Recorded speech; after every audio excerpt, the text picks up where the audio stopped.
Merci, monsieur Poirot. Voilà, c'était un de ces jours maudits. J'étais allé faire une promenade à Mayfair. Je suis rentré chez moi avec une jambe en moins. Et un visage de monstre de cirque Barnum. Je vais vous raconter cette histoire. Il y a 2 ans, un dimanche après-midi, je m'étais arrêté pour souffler un peu devant le pied-à-terre londonien du millionnaire Gordon Claude. J'avais appris que Gordon venait de rentrer en Angleterre avec sa toute jeune épouse, une certaine Rosaline, une actrice irlandaise qu'il avait rencontrée et épousée à New York. Comme je ne l'avais jamais vue, j'espérais avoir la chance de l'apercevoir. Gordon avait invité son frère Jeremy, sa femme Frances, ainsi que le reste de la famille Claude, afin qu'ils puissent la leur présenter. Ah oui, Lionel... Écoutez bien ce que je dis. Eh bien, la présentation de Rosaline s'avéra bien plus explosive que chacun de nous ne l'avait imaginé. Cupide, nonchalant et rude. Passez pas là, monsieur. C'est dangereux. Je vois que Gordon a toujours aimé les... Présentez cette fille.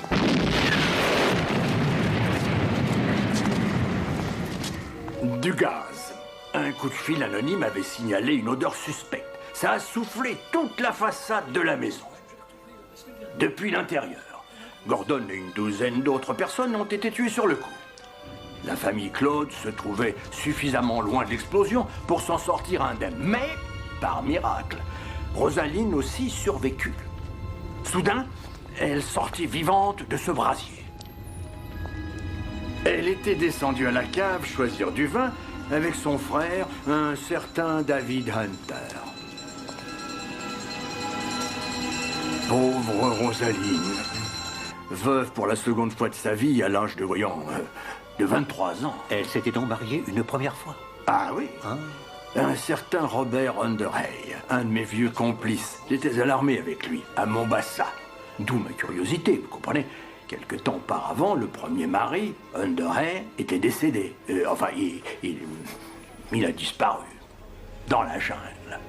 À jamais. Ah, Poirot, vous êtes là. Navré de vous avoir fait attendre. Porteur, Bonsoir. voulez-vous qu'on aille dîner?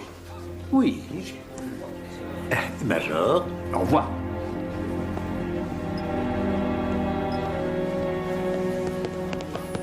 Porter est un raseur impénitent avec l'éternelle histoire de mon frère Gordon.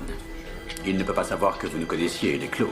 La mort de Gordon a sûrement une importante répercussion sur la vie de toute la famille, non? Nous venons de passer 2 années assez intéressantes, financièrement.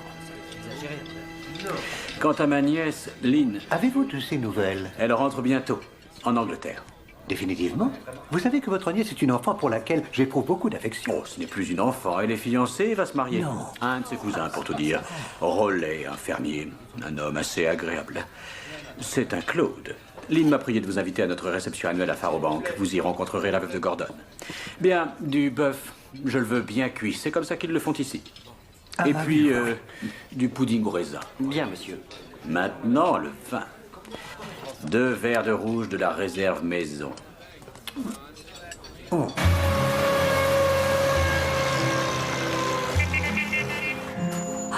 Praline. Évidemment, nous étions tous abasourdis. Quelle surprise! Gordon, à son âge, qui décide de se marier. C'était d'un ridicule. C'est une jolie fille, j'imagine. Elle a surtout des yeux immenses, terriblement bleus et comme noircis avec de la suie. Je trouve qu'elle a l'air à moitié demeurée. Voyons, maman, tu n'es pas un homme. Et je ne crois pas que mon oncle l'ait pourchassée pour avoir quelqu'un de brillant à ses côtés. Je ne crois pas qu'il ait pourchassé cette fille, vois-tu. Je pense que c'est plutôt le contraire. N'importe quelle femme qui se serait trop approchée de Gordon aurait été traitée de croqueuse de diamants par la famille. Gordon était vraiment très généreux, chérie.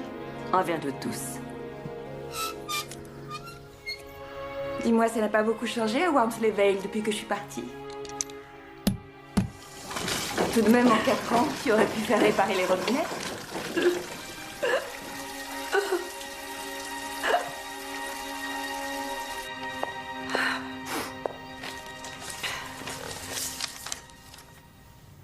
Que des factures impayées?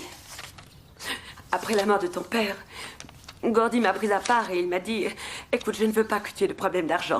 Tout ce qui concerne les frais de la maison, mets-les dans une enveloppe et envoie-le-moi. » Oui, tu as bien tout mis dans une enveloppe, mais ça fait une somme.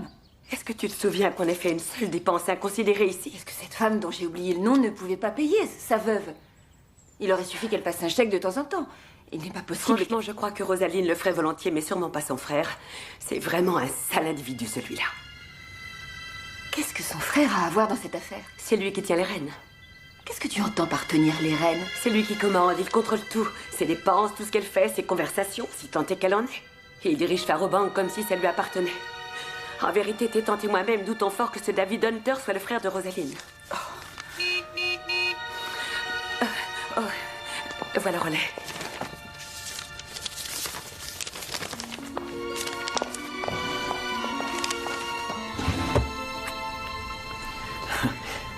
Je crois bien que tu as grandi. Je t'assure que tu es plus grande que la dernière fois qu'on s'est vus. La dernière fois qu'on s'est vu, je n'étais qu'une enfant. Tu as vécu plus de choses que moi à présent. J'ai vu les ravages de la maladie du sommeil en Afrique. C'est effrayant. Ce n'est pas tout à fait ce à quoi tu pensais, un relais. Tu pensais, tout en m'embrassant, dire que je ne sais même pas si elle est encore vierge.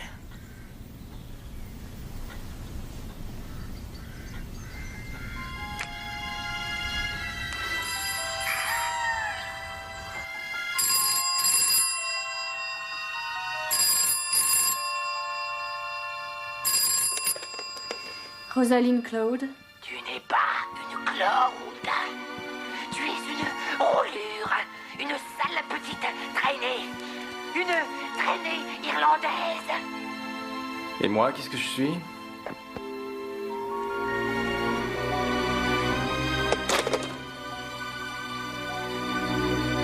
Ils vont bientôt s'arrêter, petite sœur. Fais-moi confiance.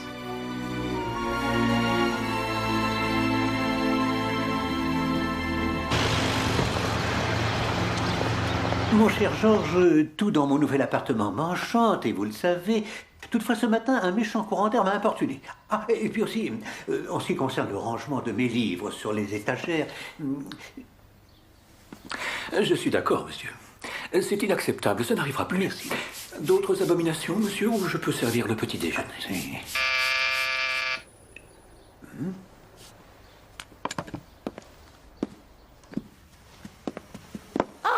Mon cher monsieur. Madame? Puis-je m'asseoir ici? Oui, Quel mobilier merveilleusement vieillot vous avez là. tout ici est un peu vieillot, madame. Ah, c'est faux, pas depuis que je suis arrivée. Bien, alors j'imagine que vous avez beaucoup de questions à me Je poser. voudrais m'excuser, madame, mais qui êtes-vous? Madame Catherine Woodward. Alors c'est... La tante de Lynn, Adela, la mère de Lynn, et moi sommes les sœurs de Gordon Claude. Vous n'avez pas eu ma lettre. vous savez, Premier je- courrier, monsieur. Merci, Georges. Donnez. La voilà. Tenez, ouvrez-la. Merci, madame. Quand nous avons appris que vous veniez à Wormsley pour voir Lynn, je me suis dit, parfait, voilà l'homme qu'il nous faut. Voyez-vous, l'esprit de lumière s'est montré particulièrement ouvert au sujet de Robert Underhay, le premier mari de la veuve de Gordon. Cet esprit parle pour les morts. Oui, bien sûr. C'est un très grand esprit, extrêmement Parce qu'il fiable. se manifeste dans vos séances, madame, ou à cause de l'acuité de son intelligence? Les deux. Voilà ce qu'il me dit. Underhay est toujours dans le monde des vivants. Très bien, madame Woodward. De quelle manière pensez-vous que Poirot puisse vous aider dans cette affaire? Vous devez le retrouver. Ce Underhay se trouve bien quelque part. Ah, je regrette infiniment, madame, mais il s'agit là d'une mission que Poirot n'est pas en mesure d'accepter. Mais vous ne voyez pas ce que ça implique? Cette femme, Rosaline, n'avait pas le droit d'épouser mon frère. Elle est bigame. Voilà ce qu'il nous faut prouver, monsieur. Sinon, l'héritage de la famille est définitivement perdu. Cette affreuse petite rapace enfonce ses griffes dans la fortune de Gordon, mais on ne va pas se laisser faire.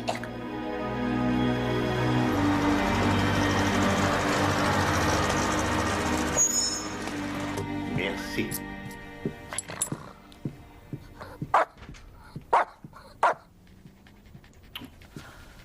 Madame Ledbetter. Monsieur le comte. Comment savez-vous que je m'appelle Ledbetter? J'ai déjà eu le plaisir de faire votre connaissance, madame, lors de mes précédents séjours dans cet établissement. Hercule Poirot. Vous avez tué quoi? Bienvenue à Wormsley Vale. Monsieur Poirot, je vous prie de m'excuser, j'étais en pleine conversation téléphonique. C'est un étranger, Béatrice. Vous vous souvenez de Madame Ledbetter, ainsi que du comte Bismarck? Ce sont des pensionnaires. Naturellement. Inutile de leur dire pourquoi vous êtes là. Je vais vous conduire à votre chambre. Merci. Comte Bismarck.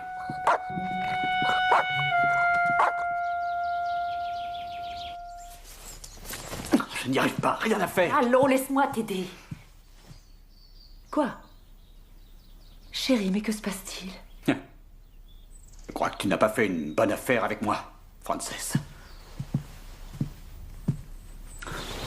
Reste où tu es, je t'en prie. Si tu t'approches de moi, je ne pourrai peut-être pas continuer. Oh, bon sang! Cette histoire va me coûter cher, elle va me pourrir la vie. C'est une jeune fille? Oh Seigneur, ne me dis pas que c'est Edna, la nouvelle bonne au doigt boutonné. Je ne le supporterai pas. Est-ce que c'est Ça un n'a garçon? rien à voir avec ça. C'est un ennui professionnel. Voilà. Financier. Ton affaire ne tourne pas rond? Nous sommes au bord de la faillite? Tu sais bien que je ne m'intéresse absolument pas à l'argent et qu'il m'ennuie prodigieusement. Tu aimerais mieux que je te pose des questions. Fais-moi oui ou non de la tête.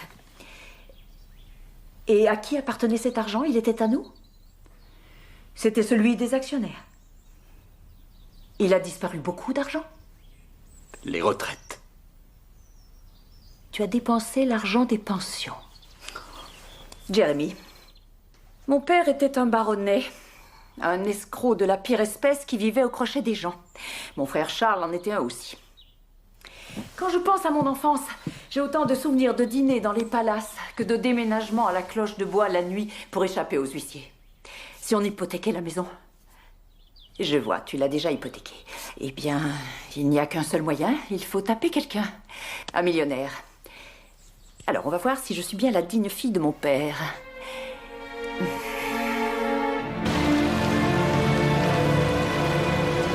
Pauvre vieux château de Fairbank. Je n'ai jamais rien vu de plus vulgaire de toute ma vie. J'ai l'impression d'aller à une orgie. Cet endroit reste vide toute l'année et ne reprend vie que lors de rares réceptions. Ah mon Dieu, le pire exemple de folie de mauvais goût qu'on puisse imaginer. Je suis d'accord, mais tu ne disais pas ça quand mon oncle Gordon était encore en vie. L'esprit de lumière ne transige pas. Je vois, c'est très utile. Et sur quel sujet À propos de particulièrement? Robert Underey. Qui d'autre? Le premier mari de Rosaline. L'esprit a toujours raison et il est catégorique. Underey est toujours en vie et j'ai peur pour Rosaline. Elle a commis le péché de bigamie. Quand Rosaline décédera, son âme ira brûler en enfer pour l'éternité. L'esprit en est absolument persuadé. Tante Cathy, si jamais tu tiens un de ces propos stupides ce soir, je serai vraiment très fâchée contre toi.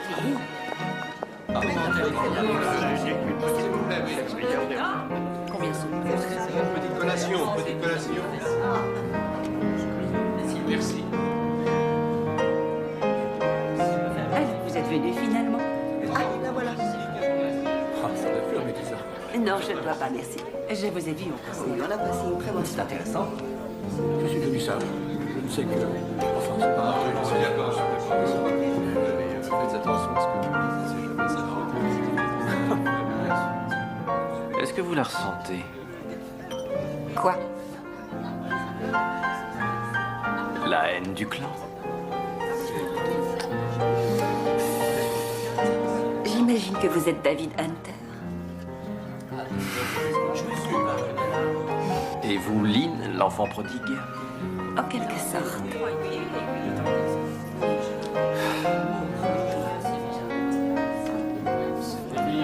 Superflu est une chose nécessaire. Qu'est-ce que les Claude haïssent? Moi.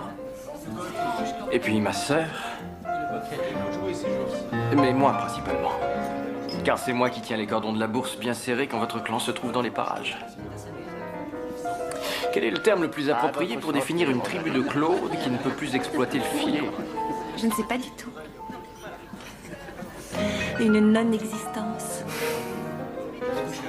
Une non-existence de Claude. C'est le terme, oui.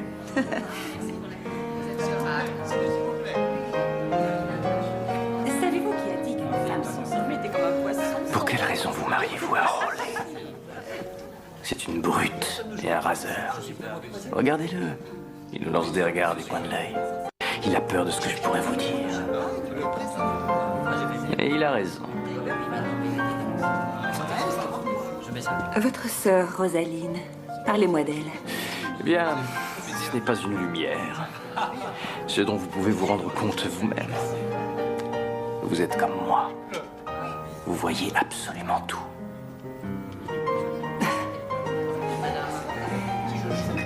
Vous faites erreur, je ne suis pas du tout comme vous, monsieur Hunter.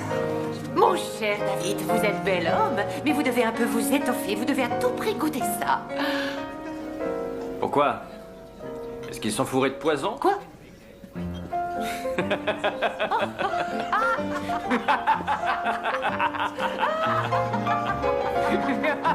Rosaline, j'aimerais vous voir une seconde.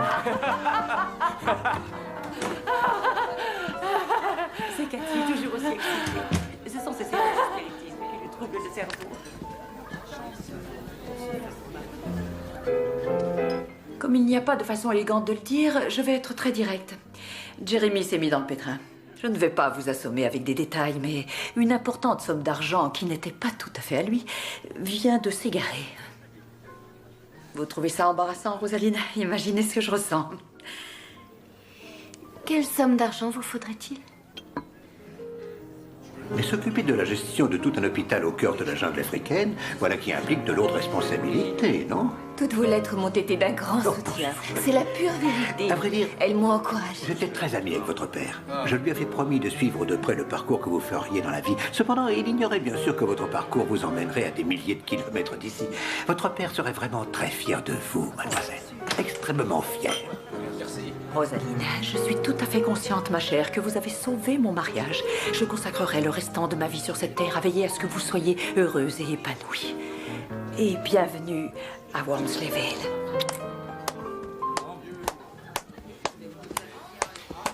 Bravo, félicitations. Bravo. Tu as raison, Rosaline, elle peut te donner de précieux conseils. C'est une vraie pro, cette femme est une actrice née. Je vous prie de T'en m'excuser. fais pas si vite. Discutons plutôt de l'incarnation d'un personnage, de motivation, d'intrigue. Vous me barrez le chemin. Et bien sûr, parce que j'ai l'intention dans cette scène de vous empêcher de prendre la fuite avant de vous avoir posé la question suivante. Elle a donné combien?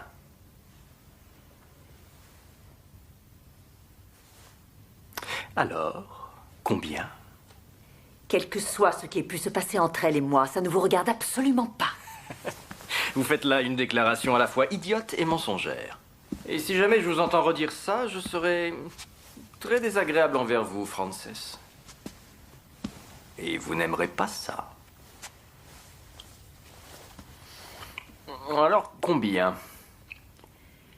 Votre sœur a jugé bon de me faire un prêt de 10 000 livres sur son propre argent. Pas possible. Un vrai tordu. Oh, j'ai toujours pensé qu'elle était la Oh, vous n'oubliez aucun détail. Il s'agirait donc d'un prêt et non d'un don. Je vous rembourserai le tout dès que l'occasion se présentera. Donc c'est tout de suite. Rendez-lui ce chèque ou elle devra l'annuler. Ça ne plaira pas au directeur de la banque et ça fera mauvaise impression. Mais à vous de choisir ce qui vous convient le mieux.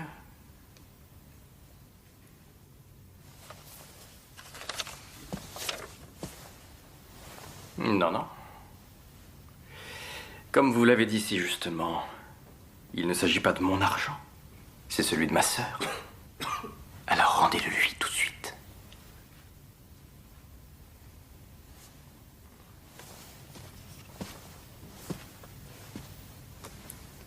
Je suis vraiment désolée. Oh, ce n'est pas grave, ma chère.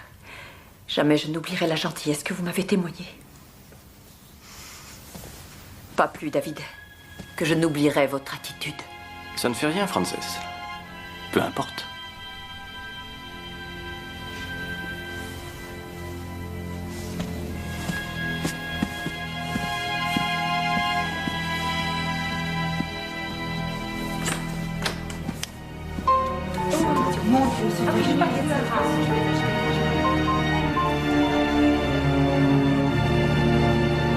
Cette soirée a été des plus surprenantes. Bonne nuit, Rollet. Bonne nuit, Adela.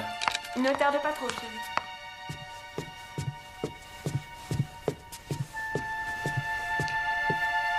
Alors, tu as vu ce David Hunter? Ce n'est pas du tout mon genre.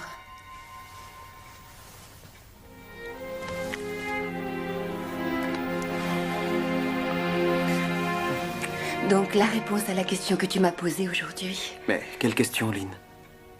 Oh non, non, je n'ai jamais pensé un instant. c'est que- oui. Oui, je suis toujours vierge. Pas parce que j'ai manqué de prétendants, mais parce que je n'ai jamais oublié que j'étais amoureuse de toi et toi de moi, et que nous avons rendez-vous avec le pasteur. Quel jour exactement, Rollet? Tu en as une idée? Oh, Lynn.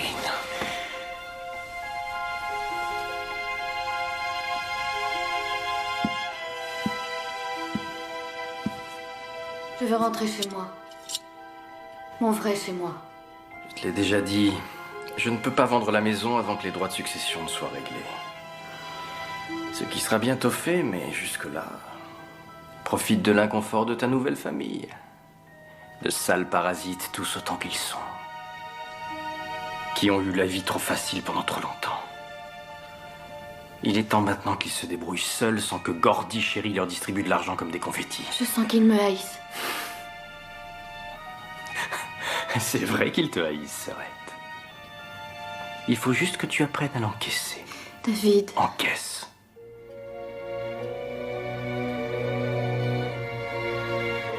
Maintenant, qu'est-ce que tu vas faire? Tout ce que tu voudras, David. Ce qui veut dire exactement. Me faire du bien, David. Puisque tel est ton choix. Ce sera comme tu voudras.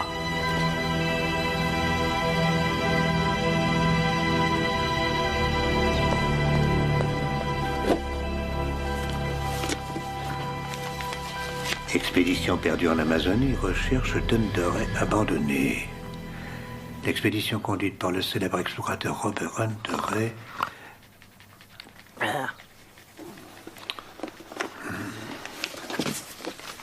Explosion de gaz à Mayfair. On redoute de nombreuses victimes.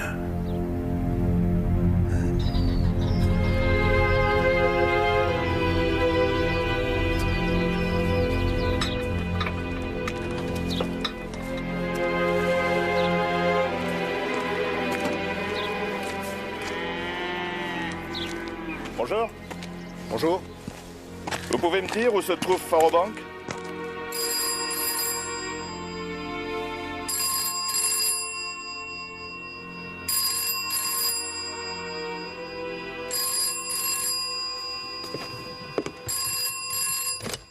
Oui. Tu fais ça avec ton frère, avoue. Mais qui êtes-vous? Vous êtes qui? Tu pourrais faire l'amour avec un cadavre.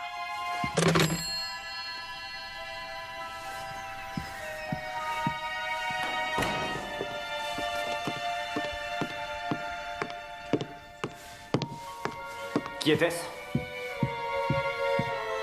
Encore? Tu as ouvert des lettres?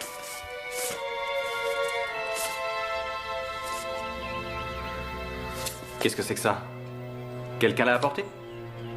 Je n'ai rien ouvert. Tu as vu qui l'avait apporté? Pourtant tu passes assez de temps à regarder par la fenêtre. Je peux partir maintenant? Non.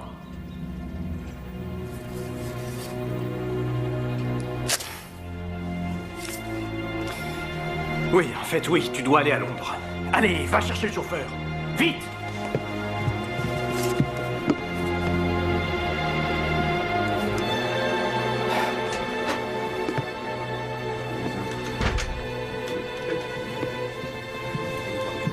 Monsieur Hunter, n'est-ce pas? Mhm. Alors, qu'est-ce que je peux faire pour vous?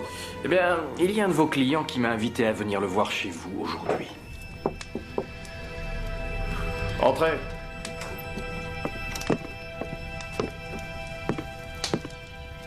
Auriez-vous besoin de quelque chose, monsieur Arden? Non, merci. Et vous, Hunter? Je crois que nous n'avons besoin de rien.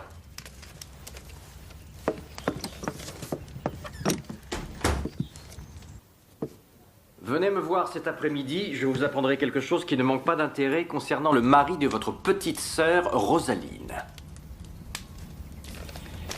Il n'est pas précisé quel mari. Mon vieux, il n'y a jamais eu qu'un mari. Robert Underey. Écoutez-moi bien. Vous me déballez tout ce que vous avez à me dire, monsieur Arden. Sinon, vous allez vous retrouver sur le trottoir sur votre joli petit derrière. Où est mon vieux? Je crains que ce vieil Underhay ne soit bien mal en point. On n'est pas en bon état quand on est décédé depuis plusieurs années. Il lui faut une surveillance médicale en permanence. Seulement tout cela peut coûter vraiment cher. Ça y est. Il est prononcé, c'est justement le mot que j'attendais. Alors dites-moi, où est-ce que toutes ces malheureuses dépenses ont lieu exactement?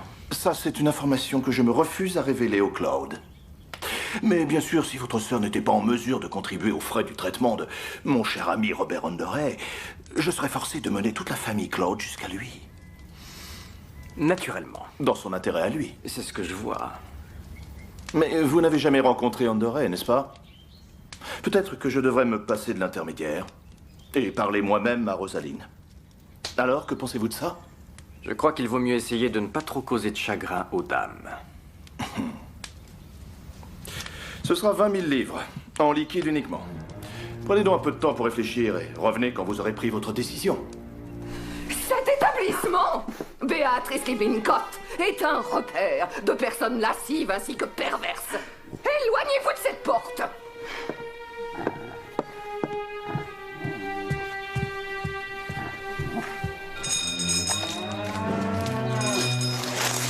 Ah, ne vous excitez pas, j'arrive. Oh, pas si vite, pas si vite. Je ne comprends rien. Oui, j'ai vu cet homme-là près de la ferme, avec un feutre sur la tête. Non, c'est vrai? Attendez, peut-être que c'est... Bon sang, vous êtes sûr qu'il a prononcé le nom de Underhay? Est-ce que ce type est toujours là? Oui? Et Hunter est sorti? Et comment? Bien sûr, je viens le voir immédiatement et avec Jeremy. Alors, je passe le prendre et on arrive.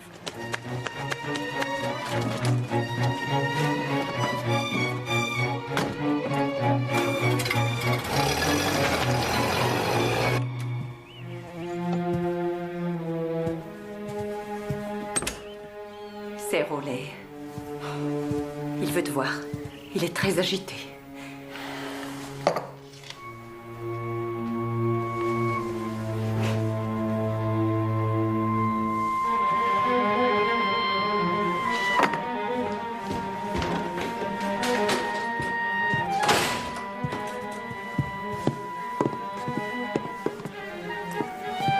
Celui-là.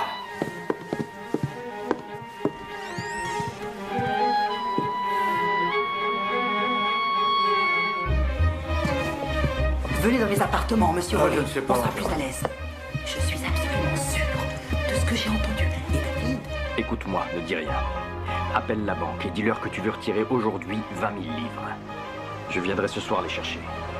Parce qu'un homme s'est pointé et menace d'amener Robert Underhay ici, vivant. Il se peut que ce soit Robert Underhay, je ne l'ai pas rencontré, moi, quand tu l'as poussé. Écoute, ça ne sert à rien de me bombarder de questions, c'est tout réfléchi, nous n'avons pas le choix cette fois. Notre avenir dépend de ça, à présent tout dépend de ça. Alors appelle la banque. T'es une bonne fille.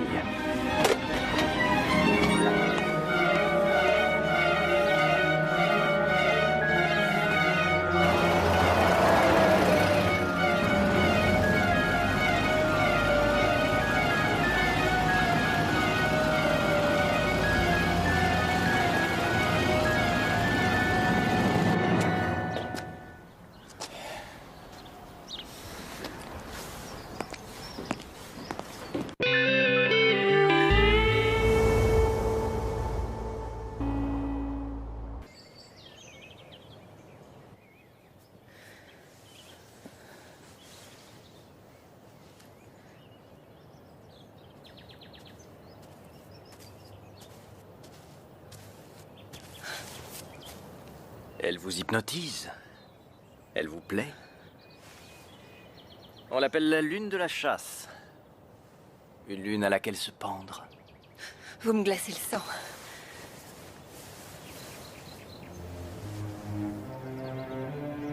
Vous êtes chez moi ici. Je vous demande pardon. Que venez-vous faire? C'est banal, mais j'essaie d'attraper un train. Celui de 7h02 qui va à Londres, si vous voulez savoir. Vous vous êtes trompé de chemin. Ce chemin me mène à vous.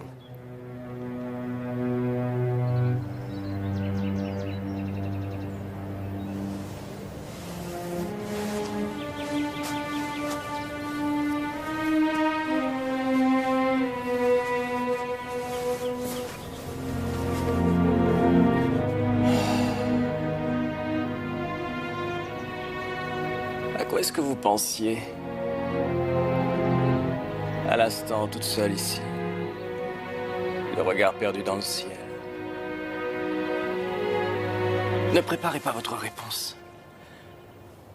Sincèrement. Je pensais... Je ne sais pas du tout. Je pensais à cette sensation horrible de dériver. Savez-vous ce qui m'excite particulièrement chez une femme?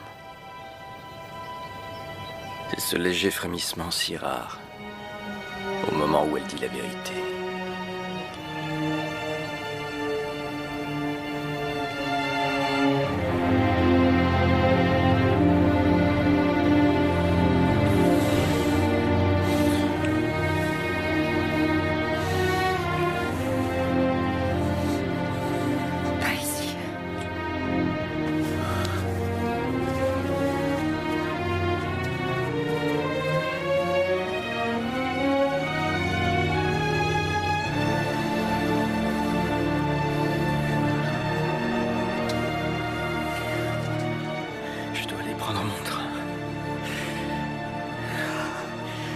Ma sœur est à Londres et elle m'attend ce soir.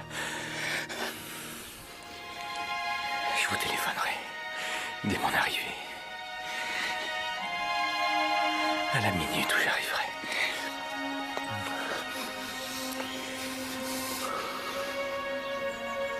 Rentrez chez votre mère.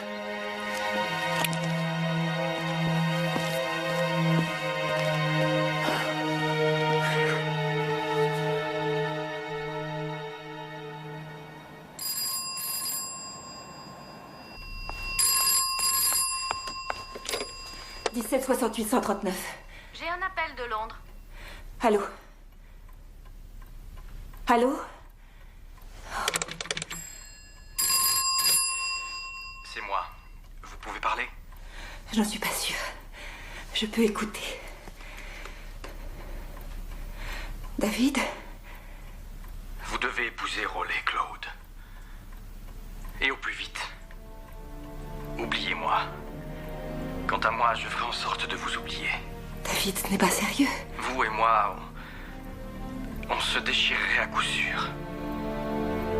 On se détruirait l'un l'autre.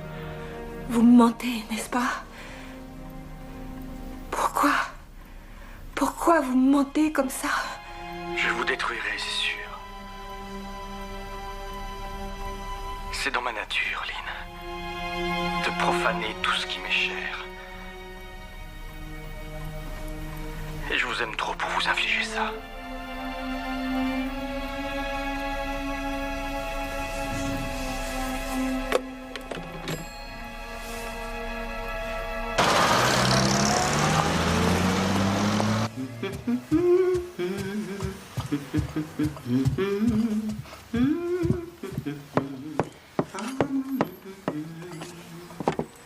Monsieur Arden, vous êtes présentable?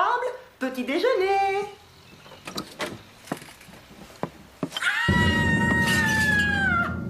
J'ai gardé mes gants de jardinage. Oh, mademoiselle, je crois qu'il est important que nous nous fassions nos adieux en toute simplicité, sans trop de cérémonie. Ah, vous voyez? Vous avez l'air d'être plus heureuse ce matin. Non, c'est tout le contraire. Mais je vois les choses plus clairement, ce qui m'est utile. C'est une bonne chose. Je crois savoir que les Anglais aiment surtout ce qui est utile. Monsieur, un homme qui se fait appeler Enoch Arden s'est fait assassiner hier soir à l'auberge. Je crois que c'était Robert Underhay. Excusez-moi, monsieur, mais nous avons besoin de votre aide. Venez tout de suite, je vous en supplie.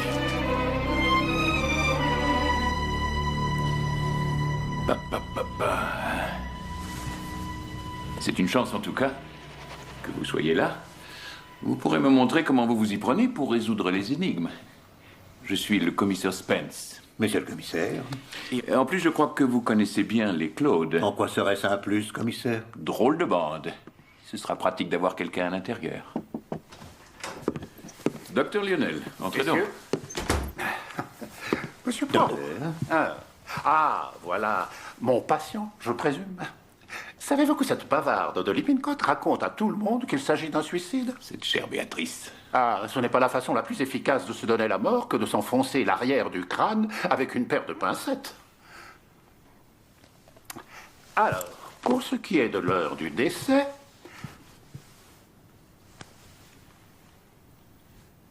à mon avis, entre 18 et 21h30 hier soir. Oui, je suis d'accord. J'en suis très flatté. Et Béatrice a entendu Arden à 20h30, ce qui nous permet de faire une estimation plus précise. Bon, je vais vous remplir le certificat, mais si ça ne vous dérange pas, je vais vous quitter. J'ai d'autres patients à voir qui, à l'inverse de ce malheureux, peuvent payer leur traitement. Monsieur Claude, vous êtes là, c'est parfait. Est-ce que ceci vous appartient? Je l'ai trouvé là-haut, dans la chambre. Je n'aime pas les couleurs aussi voyantes. Vous avez raison. Ça va plutôt aux brunes, ces rouges-là. Il a dû recevoir une femme là-haut. Bien. Où est-ce qu'on en était? Vous étiez là-haut, près du cadavre, et moi ici, et on m'a traité comme si je l'avais tué. Vous l'avez tué? Pas du tout. Je vous ai dit que Béatrice m'avait appelé pour me dire qu'elle avait entendu Arden hier soir réclamer une énorme somme d'argent à Hunter. J'ai pensé qu'il fallait que je vienne voir ce type. Donc, vous êtes tout de suite venu voir ce type? Vous ne l'auriez pas fait? Que vous a-t-il dit à vous, cet Arden? À vrai dire, il n'a pas eu l'air très surpris. En fait, il a tenté de me faire chanter moi aussi. Combien la famille paierait pour avoir la preuve qu'Underhay était encore en vie, mais à ce moment-là, j'ai disjoncté. Je lui ai dit que si Underhay était Je toujours vous prie vivant, de nous m'excuser, étions autant... mais qu'entendez-vous par disjoncté? Ça veut dire que monsieur s'est mis... Je me suis mis en colère, merci beaucoup. Je lui ai dit que si Underhay était toujours en vie, on était tout à fait capable d'établir ce fait par nous-mêmes, ce qui est faux, bien sûr. C'est pour ça que je suis venu vous voir. À quelle heure exactement avez-vous disjoncté, monsieur Cloud? Aucune idée, je ne me souviens pas. Demandez à Béa. C'est fait. Elle m'a dit à 18h30. C'est que ça s'est passé à ce moment-là. J'imagine que Béa vous a aussi dit que Hunter était revenu juste après mon départ, ce qui fait que c'est la dernière personne à avoir vu Arden vivant. Oui, bien, nous allons devoir parler à monsieur Hunter et à sa sœur. Oh, ils sont à Londres. Ah, non. Commissaire, voulez-vous avoir l'obligeance de leur téléphoner pour les inviter à venir d'urgence cet après-midi à mon appartement? Je vais aller chercher une voiture. Merci. Je vous en prie. Ah, George, les invités, monsieur Hunter et madame Claude, sont arrivés, monsieur. Parfait. Monsieur, plaît-il? Ah, oui, merci. Ils se sont installés au salon.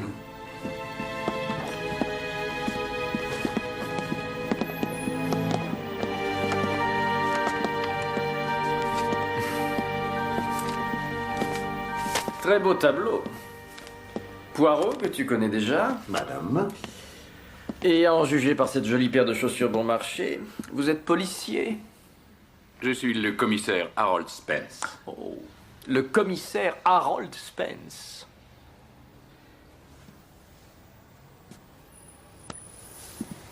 C'est très gentil à vous deux d'être venus aussi rapidement. Écoutez, Poirot, vous avez peut-être le temps de bavarder, mais Harold, lui, il travaille. Et les bavardages m'ennuient. Que se passe-t-il? Enoch Arden est décédé.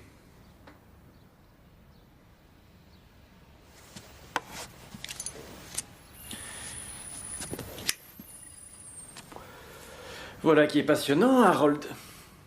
Poursuivez. Vous connaissiez l'homme dont je parle. Et vous n'êtes pas surpris d'apprendre qu'il est mort. Ça, c'est bien résumé, en effet. Vous êtes sur l'affaire? Non, monsieur le commissaire recherche le meurtrier. Et Hercule Poirot est à la recherche de Robert Underhay. Mais les informations recueillies nous seront utiles à tous les deux.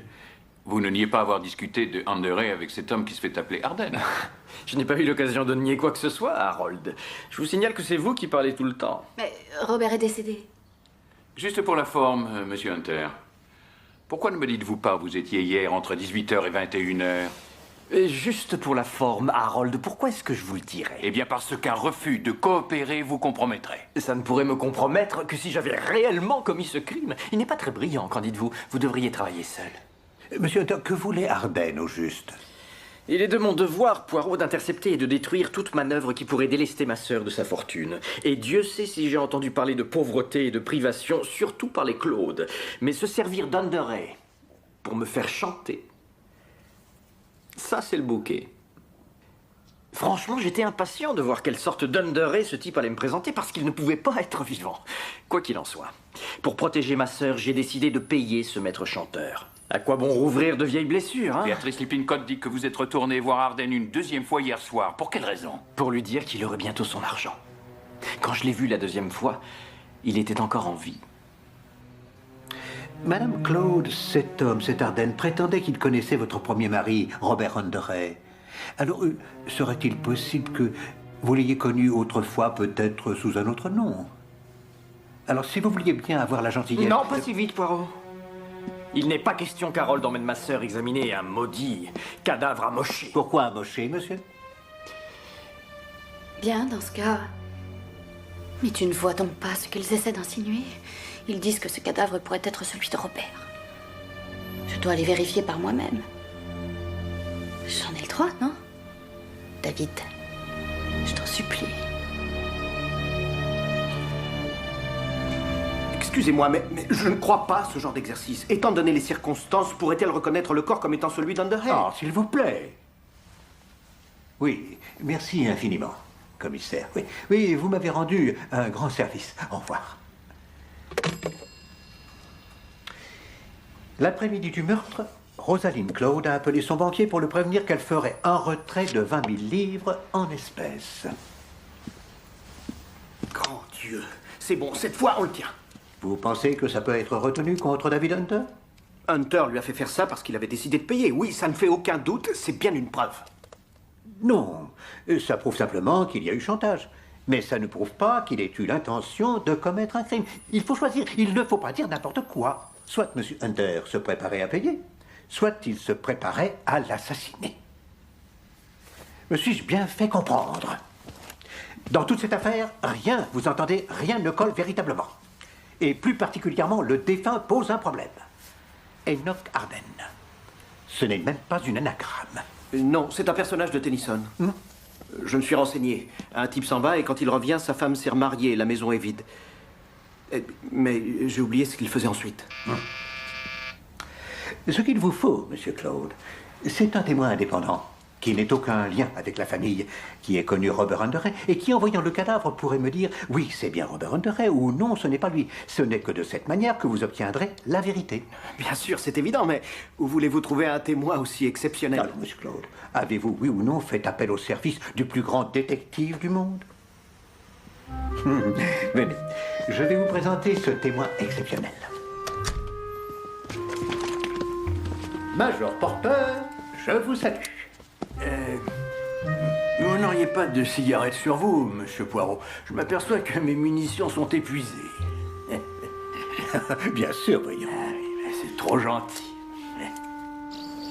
Lynn, tu ne comprends donc pas. Si ce porteur reconnaît le corps comme étant celui du mari de Rosaline, ça veut dire qu'il était toujours son mari. Elle est coupable de bigamie vu qu'elle s'est remariée à Gordon. Ça signifie que le testament de Gordon est toujours valable. Oui, c'est ça.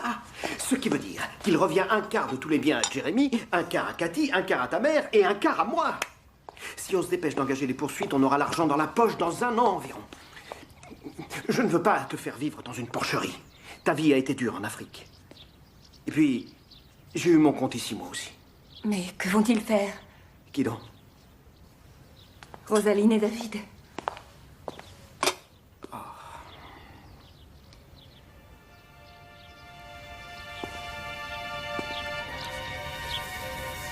Tu es d'une grande bonté. Et je sais que ça ne va pas te réjouir, mais il faut que je te dise quelque chose. À mon avis, David Hunter va être pendu. Et je paierai cher pour voir ce gars au bout d'une corde. Lynn! Lynn!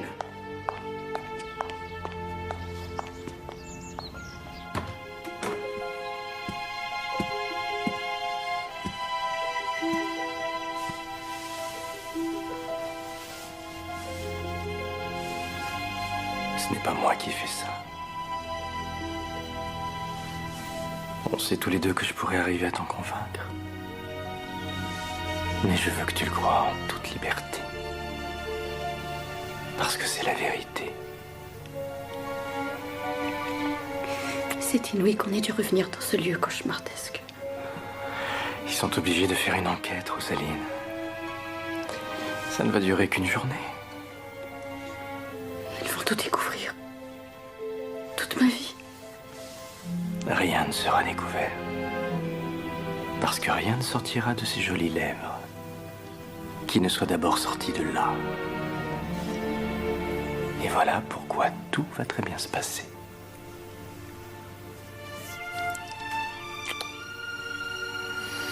Allez, viens. J'ai quelque chose pour toi.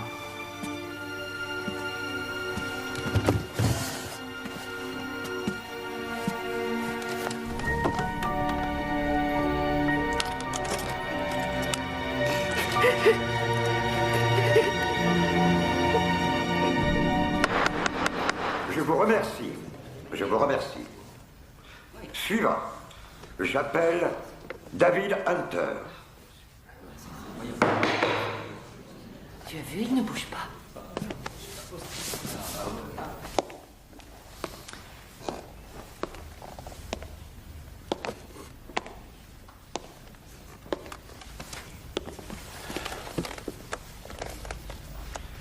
Monsieur Hunter, vous avez reçu une lettre du défunt qui vous priait de venir le voir à l'auberge du Cerf.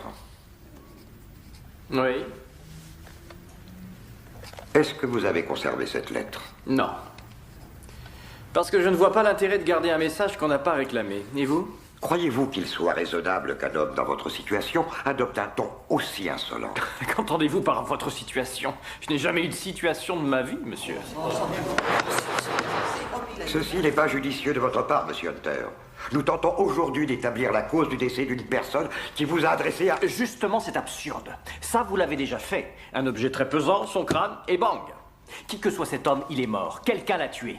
Mais vous n'êtes pas mandaté pour spéculer sur cette affaire et vous n'avez pas le droit de harceler les témoins. Contentez-vous de faire de la figuration.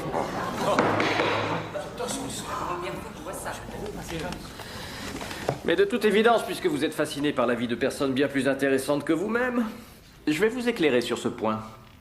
Quand ce meurtre a été commis à l'auberge du Cerf, j'étais à un autre endroit. Une dame peut d'ailleurs garantir la véracité de mes propos. Et est-ce que cette dame a un nom? Oui, bien sûr. Mais ce n'est pas moi qui vous l'apprendrai.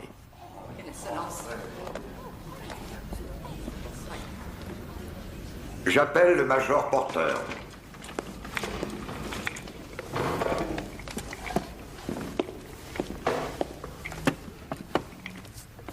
Major, est-il vrai que vous avez été chargé de procéder à une reconnaissance du corps? Oui, monsieur.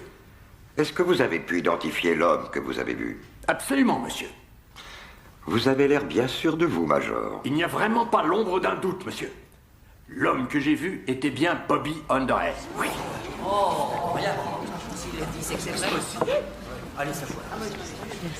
Alors, Madame Claude, le Major Porter a identifié la victime comme étant Robert Underhead. Il a dit, il n'y a vraiment pas l'ombre d'un doute. Que répondez-vous à ça? Je dis que le Major fait erreur. Pourtant, il est catégorique. Le Major a servi avec Underhead à Mombasa. Il a mangé avec lui et puis défilé avec Le lui. Major connaissait si bien mon ex-mari. Alors pourquoi Robert n'a jamais désiré me le présenter?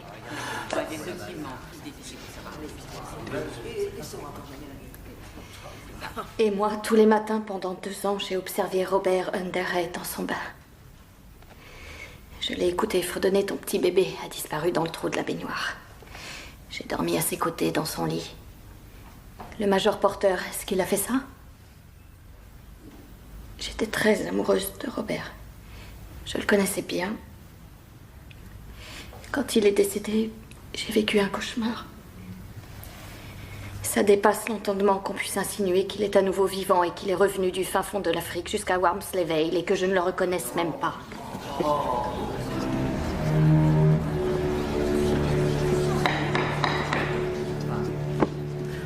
Elle a du cran, cette Rosaline. Et par-dessus le marché, quelqu'un la harcèle au téléphone. On l'insulte. Quelqu'un contrefait sa voix. Je ne vois pas comment empêcher ça. Commissaire, s'il vous plaît, j'aimerais que vous m'apportiez une précision. Quand M. Hunter prétend haut et fort qu'il n'a pas de situation, est-ce que cela veut dire qu'il est rentier ou bien qu'il se considère comme tel? Probablement. Cependant, son vrai métier, c'est de construire des routes. Comment ça, il est terrassier, cet homme-là? Non, non, il est ingénieur. Du moins, il était jusqu'à ce que sa sœur touche le gros lot. Des tunnels sous des montagnes, ce genre de choses. C'est un expert. Voilà une information extrêmement passionnante. Quel que soit son métier, il aura de gros ennuis si cette dame ne vient pas témoigner en sa faveur. Il dit qu'au presto, je finirai par le coincer. Et il sera condamné à la corde. Une petite pastille? Non. Quoi, non? J'ai toujours eu des doutes. Maintenant, j'en ai la quasi-certitude. Ce n'est pas possible. J'espère qu'on y arrivera. Monsieur, vous avez une minute? Oui. C'est un peu déplacé de vous parler à côté de ces tombes. Je ne vois pas ce qu'on va faire maintenant. Je vous ai demandé de retrouver Underhay et en ce qui me concerne, enfin en ce qui nous concerne, vous l'avez retrouvé. Oui. À présent, il ne reste plus qu'à le prouver au tribunal. Sachez que Rowley se fait du souci, monsieur. Il craint que l'argent qui vous était réservé ne parte maintenant en frais d'avocat. Oh, dans ce cas, Poirot ne recevra pas d'honoraires. Ce sera mon cadeau de mariage. Oh, c'est très gentil à vous, monsieur. Hein, chérie, c'est trop gentil. Merci infiniment. Monsieur Poirot, vois-tu, c'est toujours ce dont les gens ont besoin. Même si les gens ne le savent pas eux-mêmes. D'après mon expérience, mademoiselle, ils savent toujours ce dont ils ont besoin, mais quelquefois, ils refusent de le reconnaître.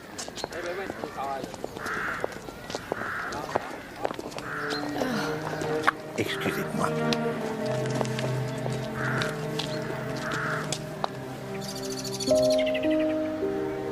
Savez-vous que lorsqu'on enterre un prêtre, on le met toujours face à ses paroissiens? Et vous savez pourquoi? Parce que le jour du jugement dernier, quand les morts seront ressuscités, il pourra les accueillir et leur faire franchir les portes du paradis. C'est une merveilleuse idée, non? Je n'irai pas au paradis. Ah, il ne faut pas dire ce genre de choses. Le désespoir est un péché. Je suis exclue de la miséricorde de Dieu. Dites pas de sottises. Personne n'est exclu de la miséricorde de Dieu. Jamais. J'ai essayé de prier. Et je m'asphyxie. J'ai l'impression d'étouffer. Allons, Dieu est patient. Je ne suis qu'une fille de la campagne. J'ai jamais souhaité tout ça. Ah, Sainte Mère et tous les saints, monsieur. Je suis qu'une sale petite ordure. Vous avez menti alors. L'homme que vous avez vu était Robert Underhay. Pas du tout, Votre non. frère l'a tué. C'est faux. C'est ce que croit la police.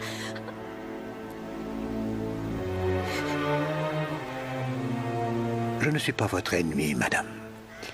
Et je pense pouvoir vous aider. Si vous me laissez faire.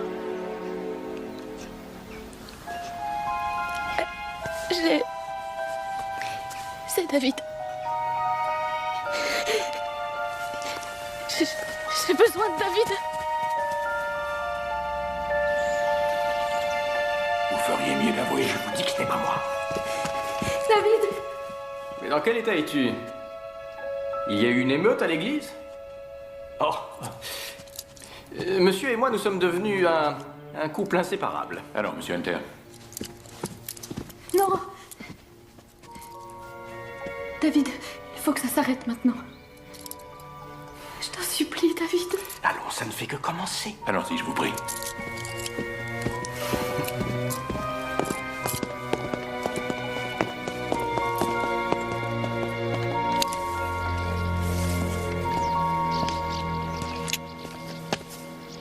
Monsieur, j'espérais votre visite. J'aurais voulu vous voir avant, mais je n'ai pas eu le courage. Je sais.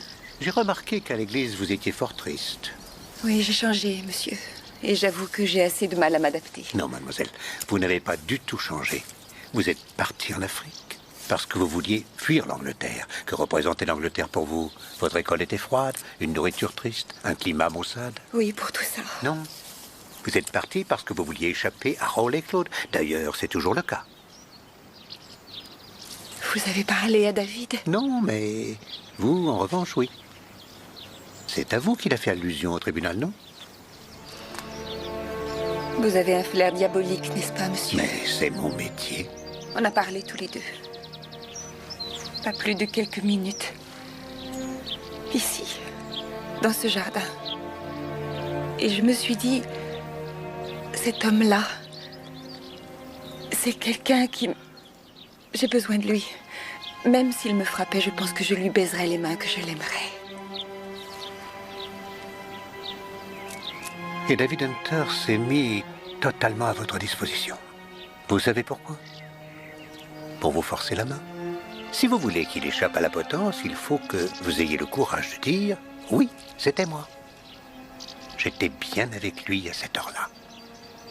Et Rowley Claude ne voudra plus de vous. » David essaie de m'éviter de faire un mariage qui n'a pas de sens. Peut-être oui, mais peut-être qu'il joue avec vous un petit jeu dangereux et cruel.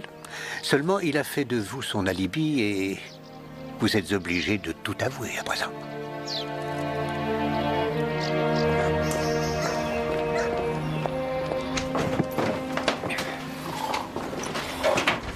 Excusez-moi. Madame? Comment ça s'est passé à l'église? Nous n'y allons pas, bien sûr. Lionel est athée et je m'entretiens régulièrement avec Joseph d'Arimathie. Donc je n'ai aucun besoin d'y aller. Ah. Attendez. Asseyez-vous. Que je vous voie de plus près. Oui, madame, je ne voudrais pas vous déranger. Oh, il s'assouplit constamment. Oh, je vois que vous avez énormément d'indigo non résolu dans votre aura. Oui, je sais que c'est un problème. Bien. Que puis-je faire pour vous? Vous voyez, il n'est jamais très loin. Non.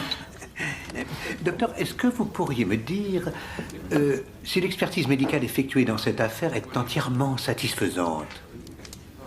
Cathy, sors, veux-tu? Ah, d'accord. Je dois toujours partir quand il veut parler d'atrocité. Je vais donc aller me refaire une beauté, comme on dit. Oui. Vos intestins ne vous font pas souffrir? Oh, grâce à Dieu, non. Constitution robuste et conscience tranquille. Je vais vous dire ce qui cloche d'un point de vue médical dans cette affaire.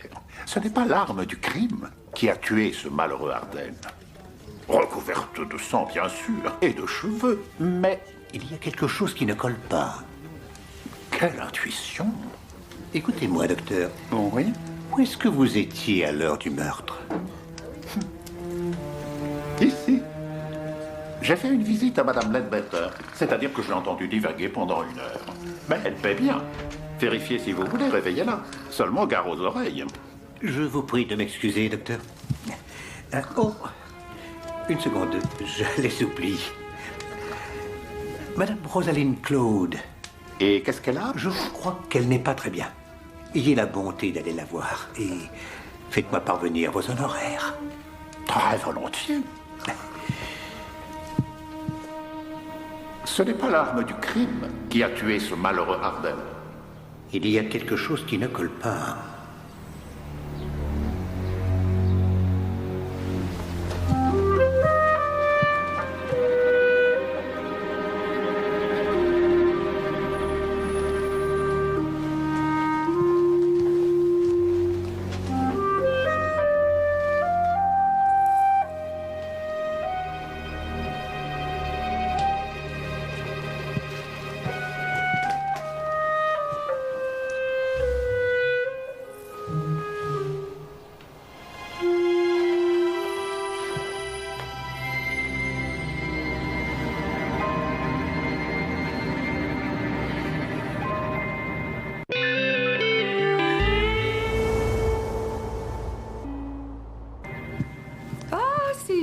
Monsieur, pas si vite. Madame? Je sais parfaitement ce que vous êtes, monsieur. Eh bien. Vous n'êtes qu'un proxénète, voilà ce que vous êtes. J'ai vu une de vos poulettes déambuler. Elle a monté et descendu l'escalier la nuit où cet idiot a été tué. J'ai vu cette fille au visage maquillé. J'ai vu cette catin, les cheveux relevés sous un foulard orange. Je vois clair dans votre jeu, monsieur. Et cette femme avec un foulard, madame, vous l'avez vue monter ou descendre? Elle est descendue en courant, après avoir extrait les sucs vitaux du corps de votre pauvre client de la chambre 3. Et non, Arden? Quoi? Avez-vous parlé de cette femme à la police? La police ou ça? Vous me les emmenez immédiatement et je me charge de réveiller ces bons à rien. Ce que vous réveillez, Madame Ledbetter, ce sont les petites cellules grises de mon cerveau. Et tout c'est clair pour Poirot.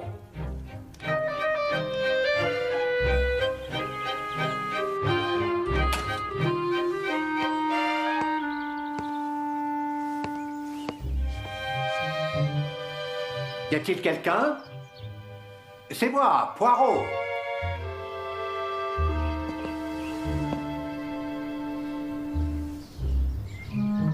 Pourtant, je t'ai souvent prévenu. Et il n'y a pas de mec qui tienne.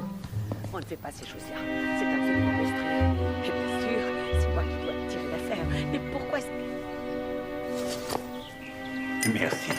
Sommes-nous véritablement soupçonnés d'avoir frappé cet homme à mort? Je trouve ça un peu fort. En plus, si cet homme était Underhay, on se serait prosterné à ses pieds, j'imagine. Il aurait été un sauveur. Oui, c'est exact. Une position plus qu'enviable pour quelqu'un qui voudrait faire du chantage, non? Mesdames, il y a de fortes présomptions que l'assassin puisse être une femme. Vous n'êtes pas obligé de me dire quoi que ce soit, mais cela peut vous épargner des questions peut-être plus gênantes de la police. Bon, allons-y. Alors, j'étais avec Adela et on jouait au pendu. comme d'habitude. Eh bien, voilà, vous voyez, ce n'était pas si difficile que ça. Voyons, très bien. Poirot va devoir filer. S'il vous plaît, dites à votre fille que je suis navré de l'avoir manqué. Un dernier renseignement avant de partir. Le dernier mot au jeu du pendu, qu'est-ce que c'était? C'était Herminette. Et c'est une sorte d'outil. Ah oui, oui, bien sûr. Un compromis entre le marteau et la hache. Bien, au revoir.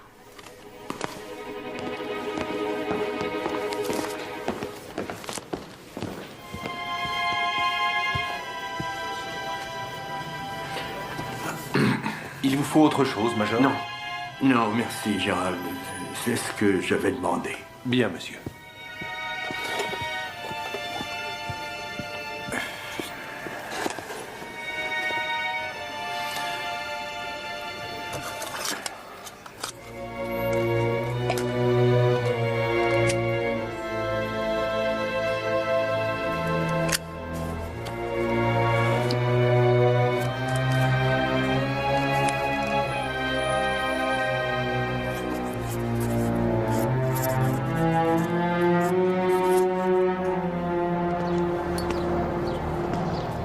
J'apporte une drôle de nouvelle.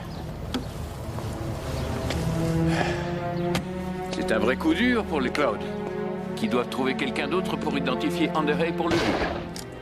Si méticuleux dans la vie et si peu dans la mort, pourquoi ne m'a-t-il pas laissé de message? Oh, mais il y avait un message. Hein? Il ne vous était pas adressé. Cher Gérald, le serveur du club, désolé de vous compliquer la vie. Trinquez donc avec moi, Chin-Chin. À côté du mot, il y avait un billet de 100 livres. Et même s'il voulait marquer le coup, ça faisait un sacré cocktail.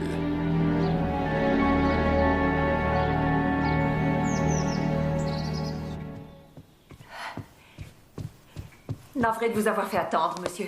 Jérémy a dû s'absenter. Mais c'est vous que Poirot vient voir, Madame Claude. Il vous apporte une information qui pourrait vous désespérer. Ah bon? Si vous n'aviez déjà, comme je le crois, une pleine connaissance des faits. Votre frère, Madame... Charles? Oui. Est hélas décédé. Quelle triste nouvelle, en effet. Quand l'avez-vous découvert? J'ai découvert que c'était bien lui à l'instant en vous parlant. Mais cela fait plusieurs jours que vous le saviez, non?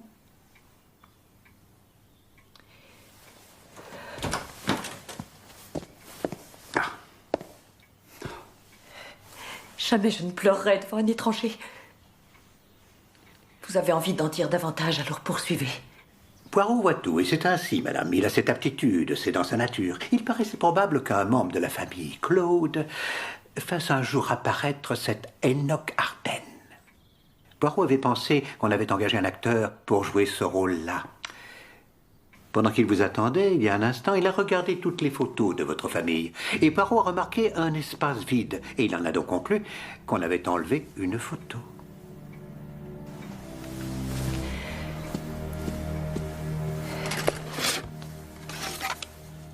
Charles, nous n'avons jamais été proches. Mais assez proche pour lui demander de venir vite faire cette imposture, non? Une mascarade qui lui a coûté la vie. Pour l'argent, monsieur. Je lui ai fait miroiter qu'il aurait la moitié de ce dont j'allais hériter. Il n'allait pas rater cette aubaine. Il a toujours été extrêmement vénal. Mais plein d'audace. Il achetait une belle voiture sous réserve de l'essayer et sillonnait la ville pour acquérir des œuvres d'art et du vin. Personne ne refuse un chèque quand vous arrivez en limousine. C'était un maître en escroquerie rapide et cruelle. Quand Hunter m'a humiliée à cette soirée, je me suis dit, j'ai trop fait. Il faut qu'on fasse venir Charles. Je suis désolée qu'il soit décédé. Et pour le Major Porter, madame? Est-ce que vous ressentez aussi de la peine? Quoi? Le Major s'est suicidé ce matin. Oh. Il a laissé l'intégralité de son pot de vin à un serveur qu'il connaissait à peine. C'est l'acte d'un homme totalement désespéré par sa propre faiblesse et sa malhonnêteté.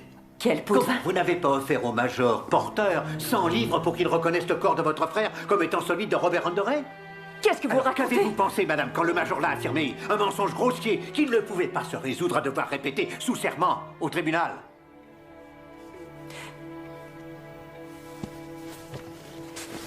Pour être tout à fait honnête, monsieur, rien ne me surprend plus désormais. Le monde est fou maintenant.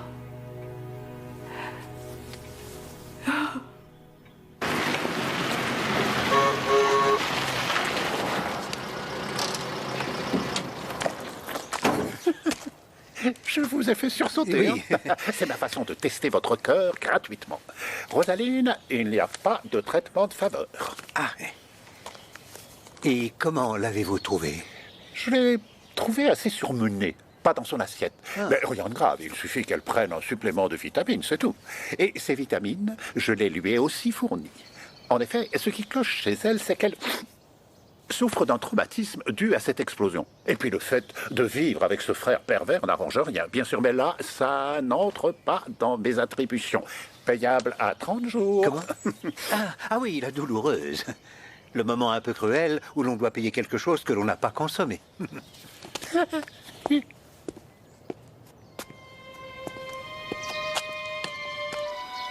D'ailleurs, nous avons tous été parfaitement ignobles avec Rosaline. On minaudait devant elle dans l'espoir qu'elle aurait un jour cet argent, et puis on se moquait par derrière de sa façon de parler, de sa façon de s'habiller. Mais votre déposition, mademoiselle, a peut-être sauvé la vie de son frère, et c'est un comportement des plus nobles. Ça demande du courage. Et puis, monsieur Rollet, comment a-t-il réagi à cet aveu? Rollet ne sait rien. Pour l'instant. Je voulais d'abord le dire à David. Si je me trouve là, c'est parce qu'on vient de le relâcher.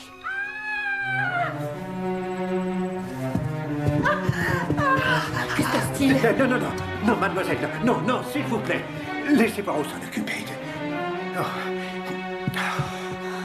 Non, mais dites-moi, est-ce que c'est trop tard? Non, non, elle respire. Allez chercher les selles, appelez une ambulance. Remuez-vous, les selles, l'ambulance, vite! Aidez-moi à la mettre sur le lit. Oui, oui, tout de suite.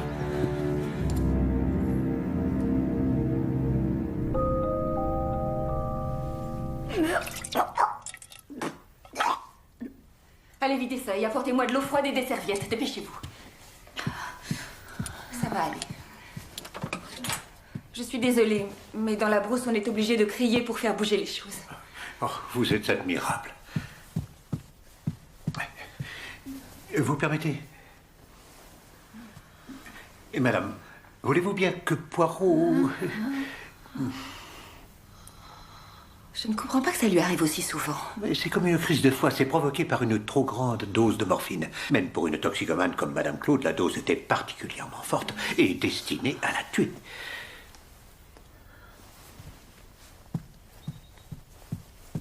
Il y a là peut-être 15 ou 20 tubes, si je ne m'abuse. C'est une dose mortelle. Pourtant, elle est en vie. Pourquoi?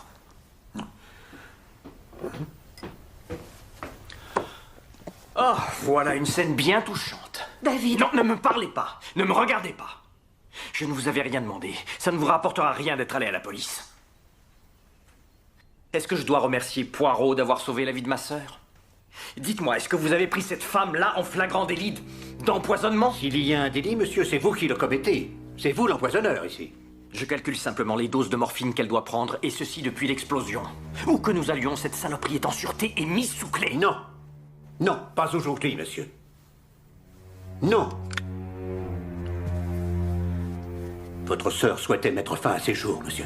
Qui lui en a donné l'occasion?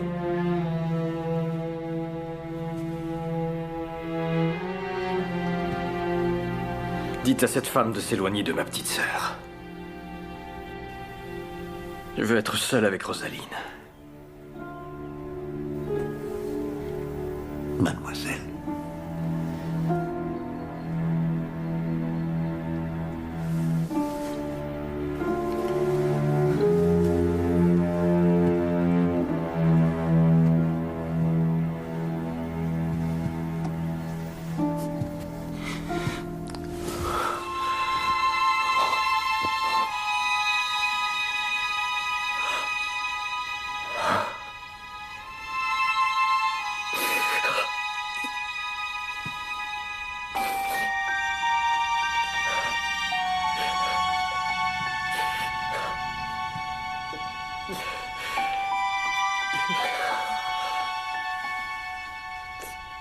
C'est de la profanation, Lynn. Tout ce que j'approche, je le salis.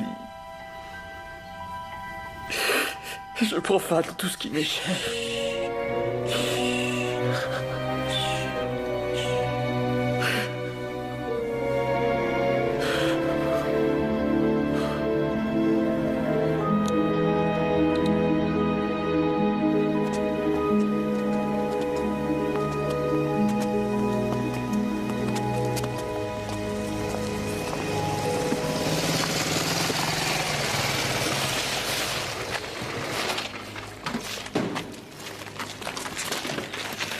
Une tentative de suicide, un suicide réussi et un meurtre tout à fait banal. Je n'y comprends absolument rien. Monsieur Poirot? Oui? Une lettre de Scotland Yard, monsieur. Merci. J'avoue que je redoute la réponse qui se trouve dans cette enveloppe. Si elle est négative, c'est que Poirot se trompe dans cette affaire depuis le premier jour. Mais si elle est positive...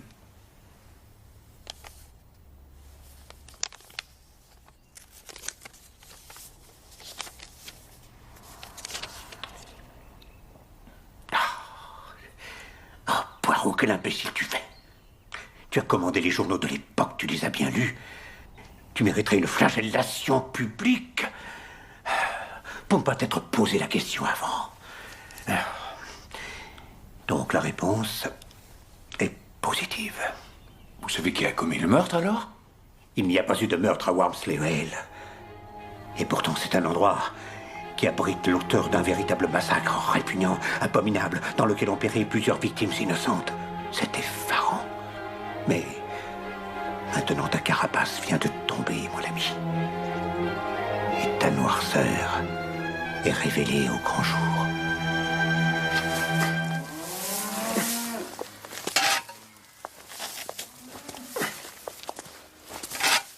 Relais.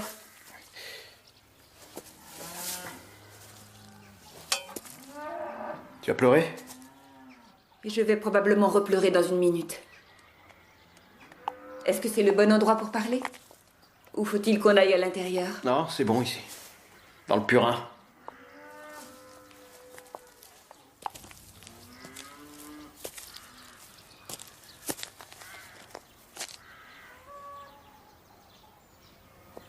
Je suis désolée, mais je ne peux pas t'épouser. Tu le sais au fond de toi, non? Tu es soulagée à présent. Qu'est-ce que tu entends par là? Toi et moi, on espérait que l'un de nous finirait par le dire. Je t'ai posé une question! Ça veut dire, Rollet, que ce mariage était voué à l'échec, qu'on n'est pas fait l'un pour l'autre. Ce serait vouloir notre malheur que de prétendre le contraire. Alors pour qui est-ce que je suis fait? Ça m'intéresserait de le savoir. Pour quelqu'un qui apprécierait à sa juste valeur tout ce que tu essaies de faire ici. Je parle de quelqu'un...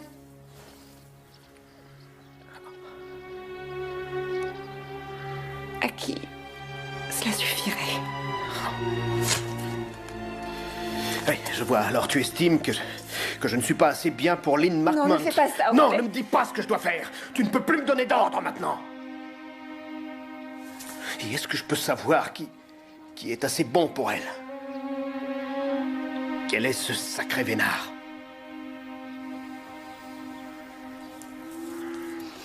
David.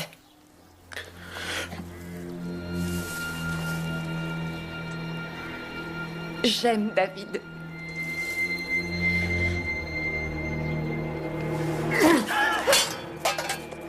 Et il m'aime.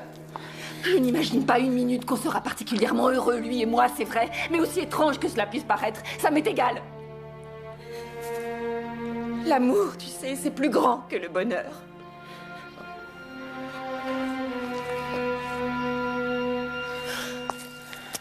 Espèce de gars! Espèce de sale gars! L'amour est plus grand que le bonheur, hein, espèce de sans-cœur! Putain! Il ne t'aura pas, Lynn. Non, non, ce serait trop injuste. J'ai tué 2 personnes par amour pour toi. Et David, qu'est-ce qu'il a fait, hein? Qu'est-ce qu'il a fait? Voiture! Monsieur Flo, je vous prie de laisser cette dame. Immédiatement. Il est grand temps que Poirot se décide à parler.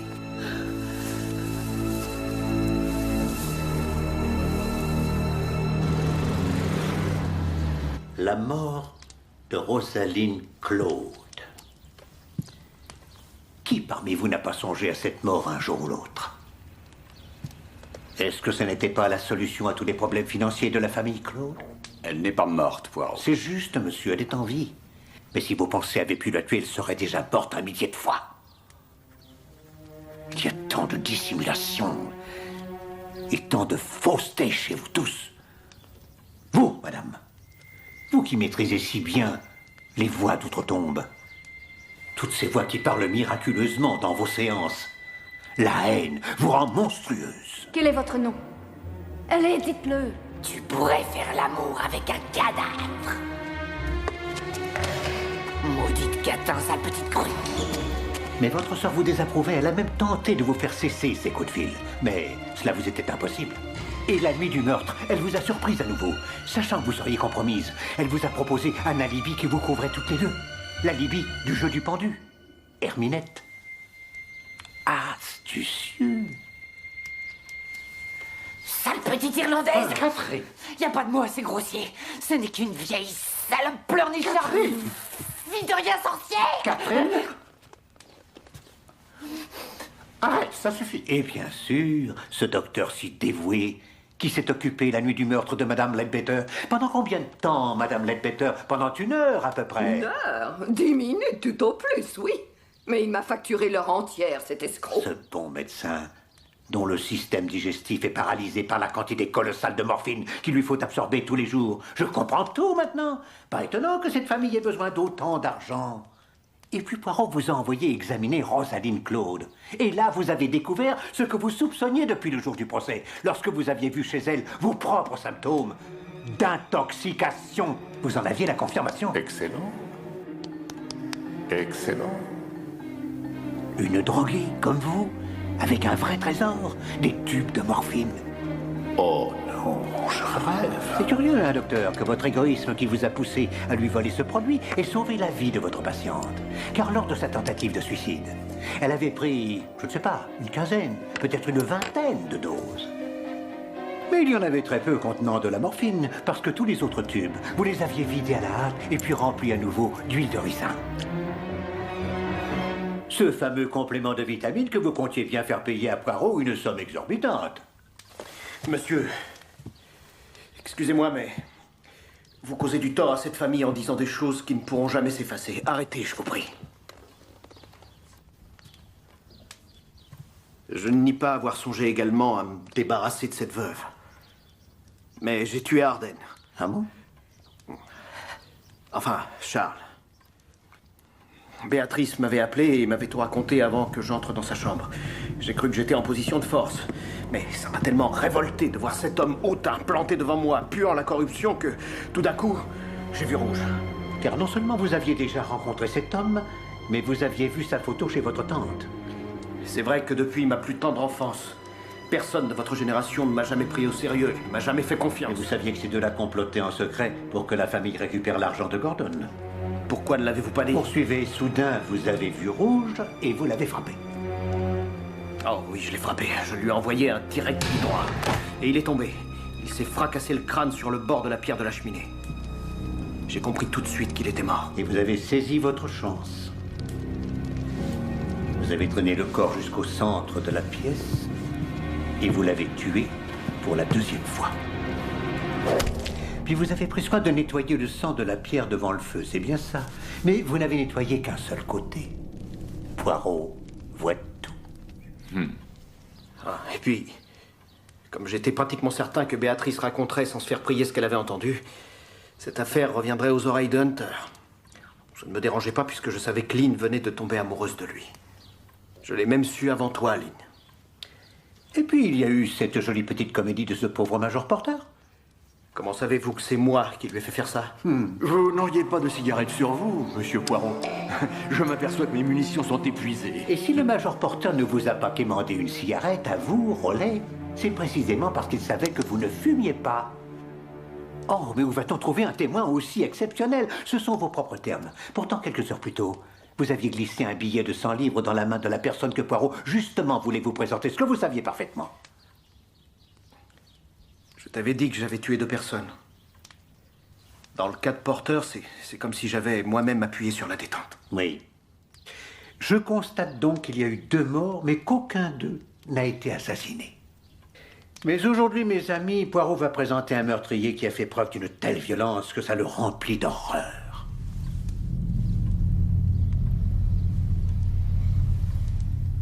Bon, mais vous oubliez cette catin au foulard orange. Très bien, Madame Ledbetter, vous posez là une question des plus pertinentes. Je ne vois pas quel rôle elle a joué là-dedans. Non, mais elle est parmi nous en ce moment, Madame. Ce tueur que je viens de vous décrire, ce tueur sans pitié, est parmi nous.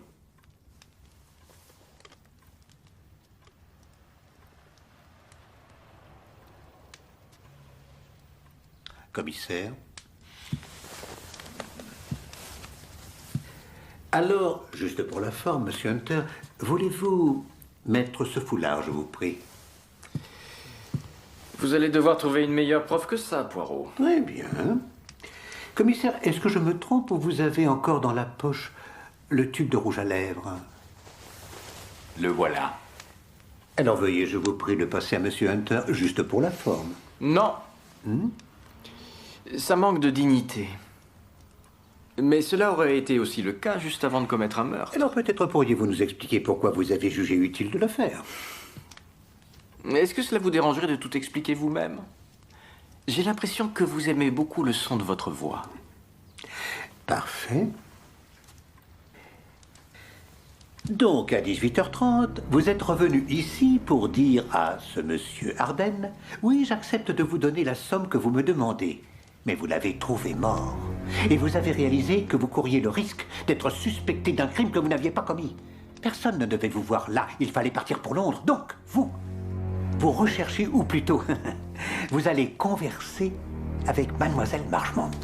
Et dans sa déposition, nous découvrons que vous lui aviez dit que vous preniez le train de 19h pour Londres. Et aussi que vous lui aviez téléphoné de là-bas quelques minutes après 22h. C'est bien ça? Ce n'est pas possible, monsieur. Vous n'êtes pas allé à Londres. Vous êtes revenu ici camouflé dans des vêtements de femme pour vous constituer l'alibi parfait pour le crime que vous n'aviez pas commis.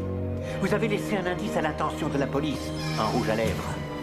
Vous avez tout fait pour faire croire que Enoch Arden était toujours vivant à 20h30. Je t'ai assez vu, ma poulette. Allez, sois gentille, va-t'en maintenant. Vous avez imité sa voix et vous vous êtes débrouillé pour que Madame Ledbetter voie cette visiteuse partir en courant de sa chambre. Dites-moi en plus sur ce coup de fil de Londres. J'avoue que cette partie de l'histoire m'intrigue. À 22h04 très précise, Rosaline, comme elle en avait l'instruction, appelle donc Lynn Marchmont. J'ai un appel de Londres.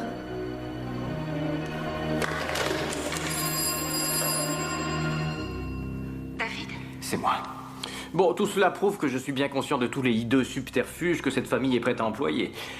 Seulement, ça ne fait pas de moi un meurtrier. Ensuite, vous avez négligé de refermer à clé le meuble contenant la morphine. Oh, c'est vrai. C'était vraiment imprudent, mais pourquoi ai-je fait ça? Vous saviez que si vous lui en donniez l'occasion, elle mettrait fin à ses jours.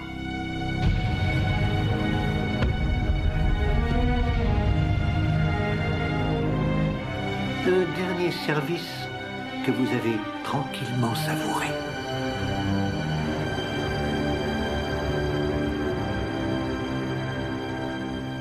Jamais. Non, jamais je ne pourrais faire de mal à ma sœur. Non, non. Mais la dame qui vous observe de son fauteuil, cette dame n'est pas votre sœur. Ça alors? Et non. Elle s'appelle Eileen Corrigan. Quoi? Une fille de la campagne toute simple, comme elle s'était définie elle-même quand je l'ai vue près de l'église. Et même si les journaux à l'époque ont parlé du drame de la fille du fermier, elle n'est pas décédée à Mayfair il y a 2 ans. Non. Mais la vraie Rosaline Claude, elle en revanche, oui. Pourquoi? Parce que vous, monsieur Hunter, l'avez tuée. Vous haïssiez Rosaline plus que n'importe quel Claude, parce qu'en faisant ce mariage heureux avec Gordon Claude, elle vous avait exclu de sa vie. Votre petite sœur, qui était votre premier amour, s'était donnée à un autre homme. Et vous aviez déjà pris vos dispositions pour vous débarrasser d'elle. Car vous aviez littéralement envoûté une femme de chambre qui ressemblait à votre sœur, une jeune Irlandaise au service de votre sœur. Son nom? Eileen Corrigan. Vous l'avez séduite. Et tout à fait délibérément, vous l'avez mise enceinte. Et vous avez fait disparaître le bébé. C'est faux. C'est faux? Près de l'église, Eileen Corrigan m'a confié qu'elle avait été exclue de la miséricorde de Dieu. Elle a perdu cet enfant. Non, monsieur!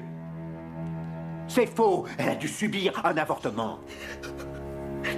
D'ailleurs, cela avait toujours été votre intention. Vous désiriez détruire l'âme même de cette jeune femme toute simple, de religion catholique, afin qu'elle soit si terrifiée par le délabrement de sa vie qu'elle s'en remette totalement à vous.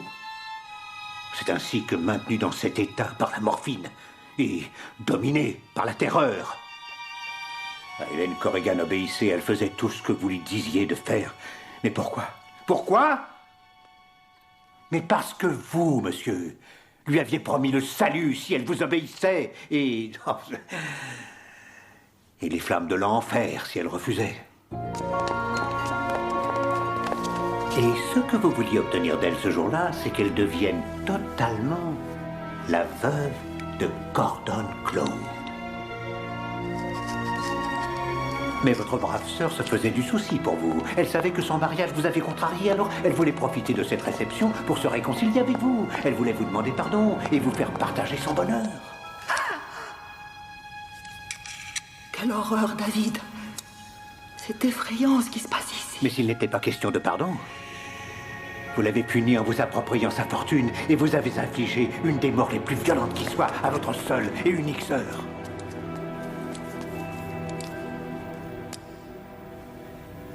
Coupe-moi.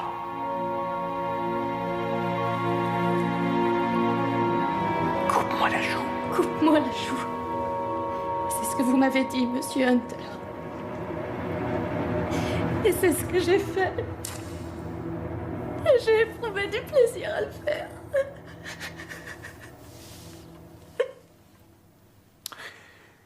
Puis votre sœur est retournée auprès de son mari.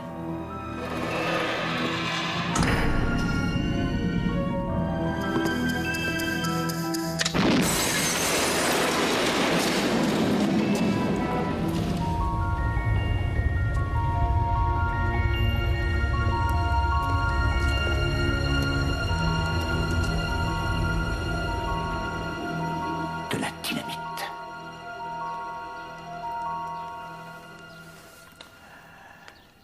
Il n'y a pas eu d'accident de gaz à Mount Street. Non. Une lettre reçue aujourd'hui de Scotland Yard contenant l'expertise médico-légale vient de confirmer mes soupçons. C'est un acte prémédité que l'explosion de cette bombe, monsieur. Un dispositif conçu et déclenché par vous, David Hunter, ingénieur et constructeur de routes. Quelle dose de perversion, de cynisme et de noirceur un homme doit-il posséder pour concevoir de tuer un si grand nombre d'innocentes victimes afin de camoufler un seul et unique meurtre? Si Dieu doit refuser sa miséricorde à quelqu'un sur cette terre, monsieur, ce sera probablement à vous.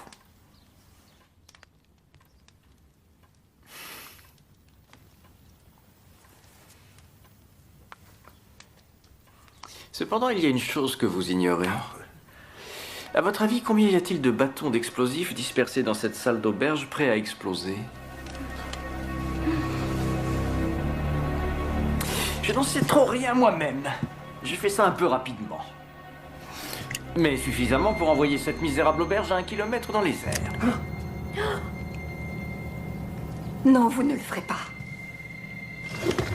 Vous ne ferez pas ça. Vous ne ferez pas ça. Par amour pour moi. Je sais que vous êtes amoureux de moi, David. Et que cette fois-ci, vous protégerez l'être que vous aimez. Et que vous ne le détruirez pas.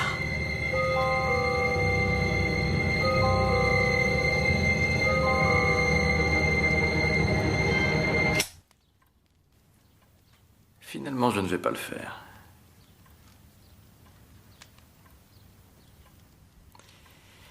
Et puis de toute manière, il n'y a pas de dynamite.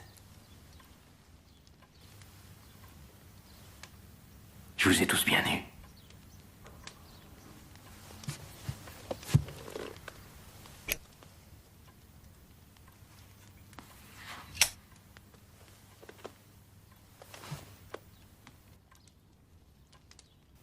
Ton bébé est parti dans l'égout, parti dans le trou de la baignoire. Ta pauvre petite chose était mec comme un clou. Et il est parti dans l'égout.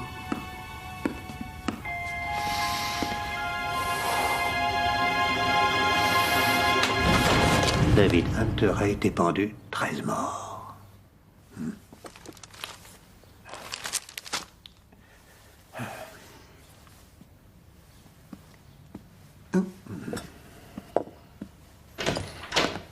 Mademoiselle Lynn Marchmont, monsieur. Bien, faites-la rentrer. Vous me faites une bien belle surprise, mademoiselle. Alors, ceci est pour moi. Cela m'a valu beaucoup d'inimitié dans le métro. Ouvrez-la. Ça s'est passé hier à 6 heures. Je suppose que vous l'avez lu dans le journal. En effet, oui. Les membres de ma famille devenus riches qui osent encore me parler me disent que j'ai beaucoup de chance. Mais que leur dites-vous, mademoiselle, à ces gens? Je leur dis au revoir, c'est à peu près tout. Donc vous retournez en Afrique? Oui, pour toujours. Mais vous reviendrez voir Poirot, non? Un jour ou l'autre? Ça, je ne sais pas. Ça se pourrait, oui. Je ne vous promets rien. Allons, ouvrez-la, voulez-vous, avant que je fonde en larmes. Et je ne veux pas fondre en larmes. C'est un arabe qui me l'a vendu. Apparemment, il a pour mission de surveiller votre maison afin que seules de bonnes choses y pénètrent.